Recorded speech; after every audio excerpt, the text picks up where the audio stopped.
সার্থকের উপরে রাগ করে এবার রীতিমতো নেশা করে মাতলামো করা শুরু করে দিল গোটা পার্টির সকলের সামনে। শ্রোতা বন্ধুরা ভিডিওতে লাইক দিয়ে দেখতে থাকুন। যে মুহূর্তে কিনা আত্রের সঙ্গে চুটিয়ে সার্থক ডান্স করতে থাকে, ঠিক সেই মুহূর্তেই সেই রাগ খুব ঝাড়ার জন্য স্রোত যখন বলতে থাকে ওয়েটারকে যে ওয়েটার আমাকে একটা ড্রিঙ্কস দেন, তো ঠিক সেই মুহূর্তে ওয়েটার বলতে থাকে যে ম্যাডাম সফট ড্রিঙ্কস দেবো। ঠিক সেই মুহূর্তে স্রোত বলতে থাকে যে সফট ড্রিঙ্কস না, আমি এবার এমন নেশা করতে চাই যার ফলে কিনা আমি আজকে কোনো মতেই কোনো কিছু না ভেবে চিনতে আমি শুধু আজকের দিনটা এনজয় করতে চাই, এরকম একটা ড্রিঙ্ক আমার জন্য বানান। ঠিক সেই মুহূর্তে সার্থক বলতে থাকে যে স্রোত নেশা করতে চলেছে কেন, আমি তো সেটাই বুঝতে পারছি না। ওকে কোনো মতে আমার উপরে রাগ দেখাতে গিয়ে নিজের এত বড় একটা ক্ষতি করতে চলেছে।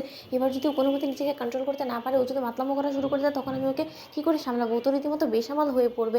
ঠিক সেই মুহূর্তে সার্থক বলতে থাকে যে না, আজকে কোনো মতে আমি ওকে আটকাবো না, আমিও দেখতে চাই তুমি কত নিচে নামতে পারো। স্রোত অন্যদিকে স্রোত বলতে থাকে যে লোকটা কীরকম ড্যাব ড্যাব করে আমার দিকে তাকিয়েছে, ও কি মনে করেছে যে ও আমাকে এরকম করে চোখ রাঙিয়ে আমাকে চোখ দেখালে আমি ভয় পেয়ে যাবো এবং আমি ড্রিঙ্কটা করবো না, আমি আজকে ওকে দেখিয়ে দেখিয়ে ড্রিঙ্কটা করবো। অন্যদিকে স্রোত যখন অবশেষে সেই ড্রিঙ্কটা খায়, ঠিক তার পরপরই যখন স্রোতের মাতলামো করা শুরু করে দেয়, তখন স্রোতের ফ্রেন্ডসরা বলতে থাকে যে কী রে স্রোত, তোকে আমরা বারবার করে বারণ করেছিলাম যে আজকের এরকম একটা বিশেষ দিনে তুই কোনো মতে ড্রিঙ্ক করিস না, কিন্তু সেই তুই নিজের জেদের উপরে অবশিষ্ট রয়ে তুই অবশেষে ড্রিঙ্কটা করলি, এখন তোকে কে সামলাবে বলতো? তুই তো রীতিমতো বেসামাল হয়ে পড়ছিস স্রোত। ঠিক সেই মুহূর্তে স্রোত সকলকে অ্যাটেনশন গেইন করে চিৎকার করে বলতে থাকে যে আপনারা সকলে জানেন যে আজকে আমরা কেন সকলে এক হয়েছি শুধুমাত্র আমার ওয়েলকাম ডিভোর্সটা আমি সেলিব্রেট করতে চেয়েছি বিদায়। হ্যাঁ, আপনারা ঠিকই শুনেছেন যে আমি ওয়েলকাম ডিভোর্সে সেলিব্রেট করার জন্য আপনার সকল থেকে নেমন্তন্ন করেছি। আপনারা নিশ্চয়ই এটা ভাবতেও পারছেন না যে ডিভোর্সটাকে আবার এত ঘটা করে সেলিব্রেট করার কী আছে। কিন্তু জানেন তো, আমি আপনাদের সকলের কাছে একটা ব্যতিক্রম ভাবলাম, কারণ আর যে কারণ আমার স্বামী মানে সার্থক সবসময় এটাই বলে গিয়েছে যে সে নাকি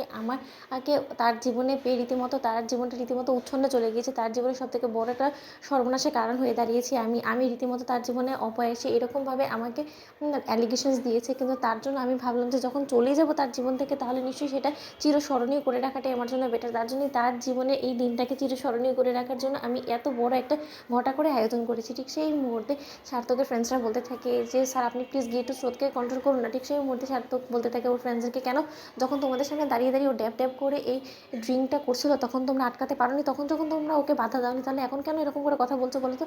তোমরা আমার কাছে এসে ন্যাকামো করা শুরু করে দিয়েছো কেন বলো তো? তোমাদের ফ্রেন্ডকে তোমরা সামলাও। ঠিক সেই মুহূর্তে স্রোত যখন একদমই রীতিমতো বেসামাল হয়ে পড়ে, তখন সার্থকের বাপি স্রোতের ফ্রেন্ডসের কাছে ফোন করে বলতে থাকে যে ওদিকের কী কন্ডিশন। তখন স্রোতের ফ্রেন্ডসরা বলতে থাকে যে স্যার রীতিমতো এখানে তো অনেক বড় একটা ব্লান্ডার হয়ে গিয়েছে, এখানে তো স্রোত ড্রিঙ্ক করে উল্টোপাল্টা বকা শুরু করে দিয়েছে, ও সার্থক স্যারের সাথে সকল ব্যক্তিগত ইনফরমেশান সকলের কাছে চিৎকার করে বলা শুরু করে দিয়েছে। অন্যদিকে সার্থকের বাপি বলতে থাকে যে দ্যাটস গ্রেট, এটাই তো আমি চেয়েছি যে সকলের কাছে হাসির পাত্র হয়ে উঠুক স্রোত, এবং স্রোতকে সকলের কাছে হাসির পাত্র হয়ে ওটা থেকে বাধা দেওয়ার জন্য সার্থক ওকে গিয়ে সামলানোর চেষ্টা। তো বন্ধুরা ভিডিওটি ভালো লাগলে লাইক, শেয়ার, সাবস্ক্রাইব করতে ভুলো না।